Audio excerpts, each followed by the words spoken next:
welcome to the special edition of New York State Manufacturing Now. I'm your host, Steve Melito, and we are here with Catherine Young, who is the Executive Director of the Center of Excellence for Food and Agriculture at Cornell Agritech. Did I get all that right? You did, and it's a mouthful, so very good. Thank you. We're here at Vitality in the Valley in Herkimer, New York, 2024, and thank you for being here, Catherine. You are going to be on our panel discussion tomorrow. We're going to be talking about the services that your organization provides. So for those who can't be here, can you tell us what the Center of Excellence does? Well, sure, and it's an amazing opportunity that I took in 2019, and we've been able to scale the Center of Excellence up. So as you know, Steve, there are now, I think, 15 Centers of Excellence across New York State.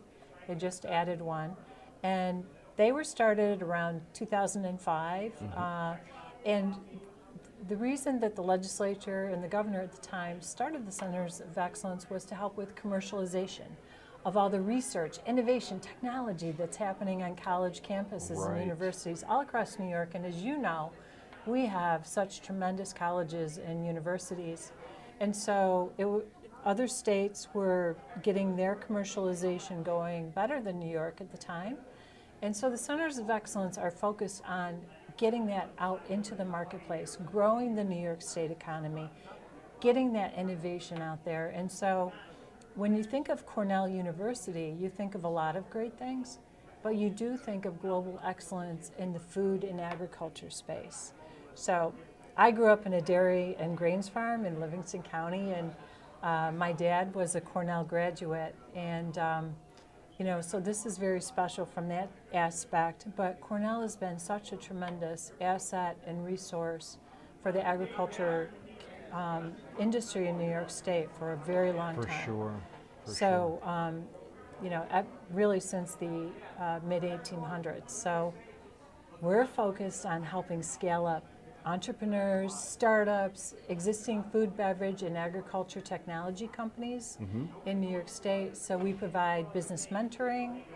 We make connections to Cornell Research, Innovation, Technology, and it's amazing at Cornell. I mean, some of the things that are happening, for example, I work with a researcher who used to work for NASA, and she can do spectral imagery from satellites in outer space to detect plant diseases in fields on the earth. Wow. So it's just like this amazing technology that's been developed. But so we're working with a lot of startups. We help them grow.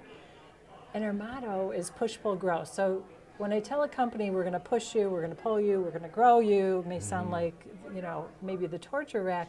But what we mean by that is that we're pushing entrepreneurs and startups to scale up. We're pulling in companies from around the world, so we work with companies from Israel and the United Kingdom and Spain and France and so on to have them establish a place in presence in New York State from an economic sense. And then we're growing the existing food economy, and it's so important to the well-being of the state because, as you know, agriculture, food, beverage businesses provide, more than 1.2 million jobs in the state, is really responsible for all kinds of economic advancement and the infrastructure here. And so we're huge in all kinds of different commodities and food items.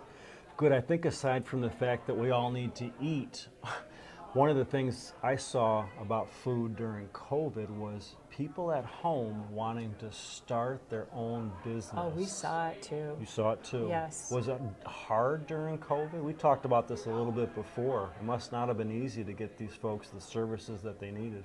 Right, because Cornell was actually shut down like everywhere else for a while, but we were able to get the Cornell Food Venture Center open. So we have a lot of assets. The Cornell Food Venture Center provides safety validation and testing of food products. Sure. So if you're a food startup, you need to make sure that you're in regulatory compliance, that you're producing something that's safe to eat, because if you're not, you could actually make people very sick or kill people. And so the food safety aspect is extremely important. And but they were able to open up and start to do testing of food products again. We were on Zoom, you were on Zoom, everybody was on Zoom all Yeah. the time doing video calls. And so we were able to still talk to people, and a lot of people were out of work, very Right. sadly. And so they were saying to me, I'm sure they were saying to you, I always had a dream to have my own food business, and now I'm not working, and so now's the time to get started. Sure thing. And we helped launch a lot of businesses during COVID. It's a great thing. I mean, it was a terrible experience for us all, aside from the fact that lots of people lost their lives or were ill. It upended people economically, but I think long term we may look at this and say there were some things that came out of this that may not have otherwise. Exactly. So, and that's what we do. You know, we help people with their business plans. We help them with their pitch decks, meaning if they're trying to get investors or some sort of funding, you know, they have to be able to tell their story in an effective way. But we also have all kinds of resources, as I said, at Cornell. So we have a food innovation lab we opened for product development. Great. So a lot of times, you know this, people have an idea or a concept or maybe grandma's recipe for sauce or whatever it may be, and they've got to perfect it. So they can come to Geneva, where I work Okay. for Cornell, and work in our food innovation lab, which half of the lab is all cooking and baking equipment, so it's almost like a commissary kitchen. Great. The other half is focused on scientific equipment, so you can measure pH, water activity, bricks, things like that. And we have a pilot plant that when food entrepreneurs walk in, it's like they've gone to Disneyland, because we've got every kind of food processing and manufacturing equipment that you can dream of. And we have been able to acquire, so we have more of that type of equipment than any other university in the entire country. In the entire country, And let's make sure yeah, people understand exactly. And so people can come, try out different techniques. A lot of the equipment is on wheels. So you might want to do this step and then that step, but maybe that didn't work so well. So then maybe you want to switch it around. Sure. So it's just a phenomenal place and such a real resource for the entire ag and food industry. That is fantastic. I don't want to keep you here too long because we're having a good time here at Vitality in the Valley, and I wish that you were here, but I want to ask you about how your center is growing. We talked a little bit about a part of New York State that's near and dear to my heart, which is Washington County, which is north of Albany, and Yeah. it sounds like you are having some growth We are. perhaps in that area. Exactly. We're in the process of establishing a satellite office that will have a business development specialist from the Center of Excellence, but also a representative from the Cornell Food Venture Center, so they can be on the ground working directly with food companies, Okay. helping them with safety issues, providing training, you know, being a liaison with the assets that we have in Ithaca Okay. and Geneva. And we're very excited about it. We're a statewide organization, and we do have clients from New York City and Long Island all the way out to Buffalo and Chautauqua County and everywhere in between. But this is a way to have a real presence in the eastern part of the state, just so that we can help all the companies that are out there. That's amazing, because I can imagine that if you have a farm in Hoosick Falls or Cambridge or Greenwich, excuse me for getting that one wrong, you guys are going to kill me, but you're probably thinking Western New York's too far away, but you're not going to have to go that far away to get the services that you need. Exactly. And so we're online. We're the New York State Center of Excellence for Food and Agriculture. And if you go to our website, you just have to, you know, do a search on it.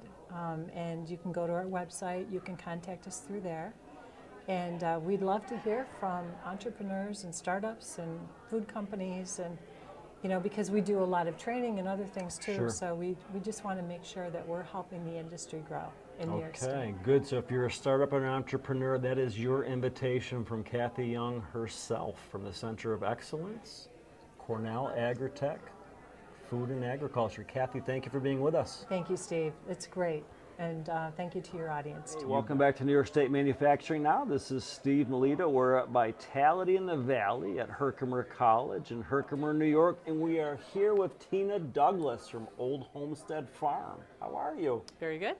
So you're in Richfield Springs. Yes. How far away from that are you from Herkimer? From Let's Herkimer? Try to orient people to where we are Sure. tonight. If you were to take Route 28 south, It's about 15 minutes, and we are on Route 20, 1 mile west of Route 28.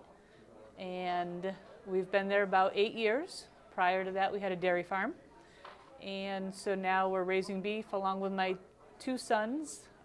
They have more animals at their farm, the other side of Richfield Springs. And then I have an additional daughter who's an agriculture education teacher as well. Excellent. So Tina is here tonight at our pre-event reception, and she is sharing some delicious foods. Why don't you tell us about what you brought tonight so that folks can know what they've missed by not being here? Certainly. I brought 2 different types of roast. One was a sirloin tip, and the second was an eye of round. Both prepared 2 different ways. And that's just a simple sampling of what we have available in our farm store. Okay, good. So can people come to your farm store? Absolutely. The farm store is open daily, 9 to 6. It is a self-serve. For around, we're glad to help. Cash, check, Venmo are the normal payments, and if I'm there, I can do a credit card as well. But in the farm store, besides our full selection of beef in the freezer, we offer pork and chicken, barbecue sauces, eggs, milk. The eggs are raised by my daughter-in-law. Sometimes the chicken is, and sometimes our pork is, raised by our family. And then along with the other sauces and seasonings and rubs and candy and different things that you might find in a typical small farm store. Excellent.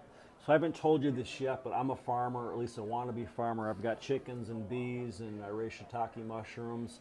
Were you always a farmer? Did you learn this? Did your family pick this up, or was it handed down through lots of different generations? A combination of both. So yes, the families are both farm families. Both sets of my grandparents were farmers and great-grandparents, but we did not join my family farm. My husband and I started our own, and that's how we got the name Old Homestead, is because we started farming from scratch on land that his grandfather owned, and it was always referred to as the Old Homestead. And so that's what we selected as our farm name and stuck with it. We started out dairy farming and did that for 20 plus years. Sold the dairy cows about 8-10 years ago and transitioned into the beef. My older son enjoys the crops and equipment work. My younger son is the livestock man. He likes the cows, feeding them, raising them, breeding them with the genetics, and that's his specialty. My husband is jack of all trades. Okay, good. And then my daughter's the ag teacher. So agriculture's in our blood. I like it. So when it comes time to turn that cow into beef, what happens? Do you slaughter the cows yourself? Do you go to a slaughterhouse? What do you do? Sure. We do send them to the slaughterhouse. We don't do the processing ourselves. I do utilize 2 to 3 different locations because each of the slaughterhouses offer different types of products. So I go to one particular because they make us hot dogs and snack sticks. The other one does a better job at cutting, so certain selections. Besides selling in the retail store different cuts, we also sell halves, wholes, and quarters. So we take those by order, as well as if someone orders a half or a whole, they can select how they want it cut.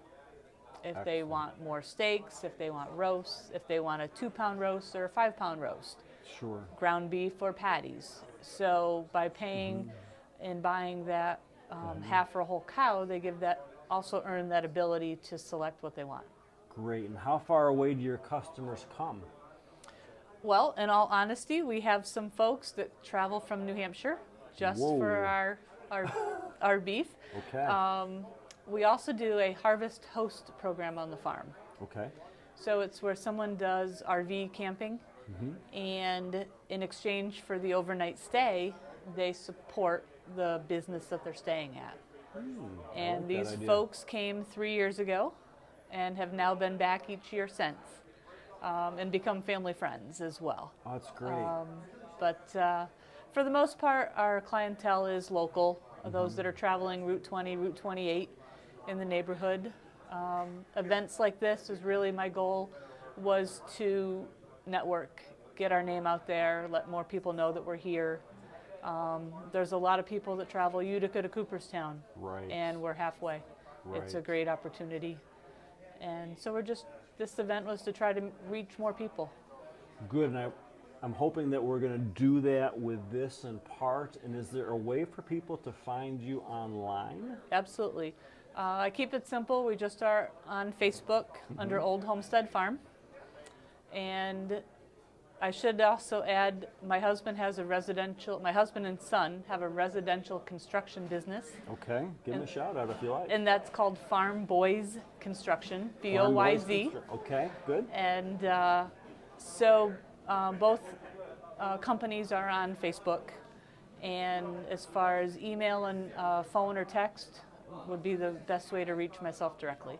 Great, and if things go well, you continue to grow. Can you imagine someday maybe shipping your products elsewhere? Is that part of your long-term plans or goals? No? Actually, no. So my long-term goal is to do a tavern on the farm. Okay, I like that. I want to do agritourism and ag education. My passion is to telling people about agriculture. I don't know everything. I only know a little bit of the big picture. But I want people to be able to ask a question. Can I help them with a resource? Can I help them with a how-to? Right. There are many industry professionals and organizations that focus on those areas. And can I help the everyday person? Because now they're not only 2 generations removed from the agriculture and the farm, you're approaching 4 and 5 generations. People don't know where their food comes from. There are so many choices out there, it's overwhelming. And no, it's not grown at the grocery store. There's a difference between organic and natural. Is organic better? Maybe, maybe not. I don't want to tell somebody one way or the other, but I want to give them the resources to have that knowledge themselves. Sure. So the tavern is really my venue in Okay. order to do this. Someone can come to the farm, they've got the opportunity to purchase meat, they can stop and have some drinks, ask questions. The cows are out on pasture right in front of them.